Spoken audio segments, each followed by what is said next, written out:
இன்னைக்கு 2 நாளாகவும் 29ஆம் அதிகாரத்திலும் 30ஆம் அதிகாரத்திலும் உங்களுக்கு ஒரு காரியம் காமித்து கொடுக்க விரும்புகிறேன். 29ஆம் அதிகாரத்தில் 11ஆம் வசனம், என் குமாரரே, இப்பொழுது அசதியாயிராதேயுங்கள். நீங்கள் கர்த்தருக்கு பணிவிடை செய்யும்படி அவருக்கு முன்பாக நிற்கவும் அவருக்கு ஊழியம் செய்கிறவர்களும் தூபம் காட்டுகிறவர்களுமாய் இருக்கவும் உங்களை அவர் தெரிந்து கொண்டார் என்றான். அப்போ ஒரு அநேக இஸ்ரவேல் ஜனங்கள் கர்த்தரை விட்டு விலகி அநேக விக்கிரக ஆராதனை, தோப்பு விக்கிரகம், அநேக காரியங்கள் புசித்து குடித்து வெறித்து விபச்சாரத்தில் எல்லாத்திலையும் ஈடுபட்டு அவங்களோட வாழ்க்கையை சீரழித்து கர்த்தருடைய நாமத்துக்கு பெரும் கோபத்தை உண்டாக்கிட்டு இருந்தாங்க. இந்த காலத்திலையும் நீங்க அநேக பேர் வழி விலகி கர்த்தரை விட்டு விலகி நீங்க உங்களை நீங்களே கெடுத்துக்கொண்டு பொய், போட்டி, பொறாமை, விபச்சாரம், குடி, இப்படி அநேக காரியங்களை ஈடுபட்டு உங்க ஆத்மாவை கெடுத்து கொண்டிருக்கீங்க. அவர் கொடுத்த ஆவி, ஆத்மா, சரீரத்தை நம்ம சரியா பாதுகாக்கணும். அது போஜனத்திலையும் கூட தான். அந்த சமயத்துல எசேக்கியா ராஜா அந்த காலகட்டத்தில் அரசாண்டுட்டு இருந்தார் எருசலேமில். அப்போ அவர் என்ன பண்றாரு, திரும்பி எல்லாரையும் கர்த்தருடைய ஆலயத்தை கொண்டு வரணும், கர்த்தருடைய தேவராஜ்யத்தை உங்களுக்கு புரிய வைத்து கர்த்தருக்குள்ள வழி நடத்தணுங்கிற ஒரு வாஞ்சையில அவர் அநேக ஜனங்களையும் சரி, லேவியரையும் சரி, எல்லாரையும் மாத்தணும்னு சொல்லிட்டு அநேக லேவியரும் அப்போ கெட்டு போய் தான் இருந்தாங்க, வழி விலகி பரிசுத்தம் இல்லாம தான் இருந்தாங்க. அப்போ எல்லாரையும் ஒன்று திரட்டி அவர் பழைய மாதிரி கர்த்தருடைய ஆலயத்தை கொண்டு வரணும்னு சொல்லிட்டு அஞ்சல் கரெக்டெல்லாம் விட்டு செய்தி சொல்லி அனுப்பினாரு. அதை பார்த்து நிறைய பேர் நகைக்க தான் செஞ்சாங்க.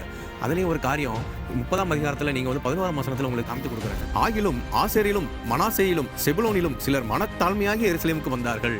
பாத்தீங்களா, அதுலேயும் ஒரு சில பேர் தான் ஆண்டவர்கிட்ட வந்திருக்காங்க. அதே போல இந்த காலத்திலையும் அநேக ஊழியர்கள் தேவனுடைய ராஜ்யத்தை உங்களுக்கு சுவிசேஷமா அறிவிச்சிட்டு இருக்காங்க. அதை நீங்க நிராகரிச்சு நீங்களும் தேவனுடைய ராஜ்யத்துக்குள்ள வராம அநேக பேர் இப்படி வழி விலகி அதுலேயும் ஒரு 10 பேர்ட்ட சொல்றாங்கன்னா ஒருத்தர் தான் வருவாங்க. அதே 30ஆம் அதிகாரத்தில் 17ஆம் வசனம் பாத்தீங்கன்னா, சபையிலே அநேகர் தங்களை பரிசுத்தம் பண்ணி கொள்ளாது இருந்தார்கள். அப்போ எப்படி அந்த காலத்தில் பரிசுத்தம் பண்ணி கொள்ளாம இருந்தாங்களோ அதே போலதான் இப்போ இந்த காலத்தில் நடந்து கொண்டுட்டு இருக்கு. அப்போ அது எசேக்கியா ராஜா எப்படி அதை கொண்டு போனார்னா, தேவனுடைய ராஜ்யத்துக்குள்ள கொண்டு போய் தேவனுடைய ஆலயத்துக்குள்ள கொண்டு போய் அவங்க அநேக பேர் பரிசுத்தம் கொள்ளாது இருந்தும் அவர் ஆண்டவர்கிட்ட விண்ணப்பம் வைக்கிறாரு. நியாயப்பிரமாணத்தின்படி அவங்க செய்யாம இருந்தும் விண்ணப்பம் வைக்கிறாரு.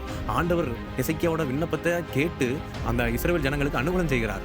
அதே போலதான் லேவியரும் கடைசி வசனத்தை நீங்க பாத்தீங்கன்னா, லேவியரான ஆசாரியர்கள் எழுந்து நின்று ஜனத்தை ஆசீர்வதித்தார்கள். அவர்களுடைய சத்தம் கேட்கப்பட்டு அவர்களுடைய விண்ணப்பம் அவருடைய பரிசுத்த வாசஸ்தலமாகிய பரலோகத்தில் எட்டினது.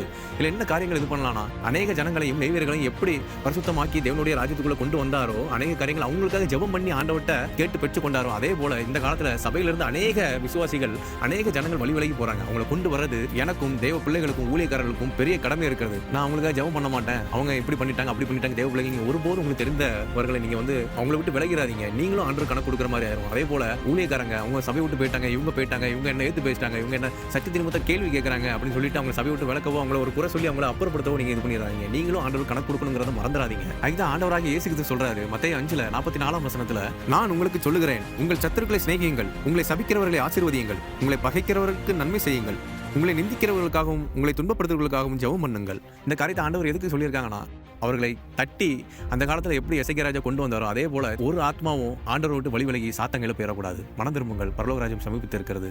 ஆமென்.